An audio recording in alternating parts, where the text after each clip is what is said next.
Hello everybody and welcome! In this video I will show you how to change button brightness for a speaker Denon Home 150.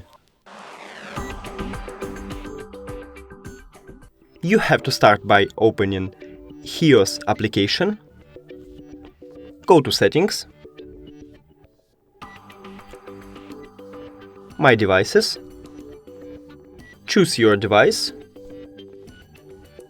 touch controls, and this is the first one, slider brightness.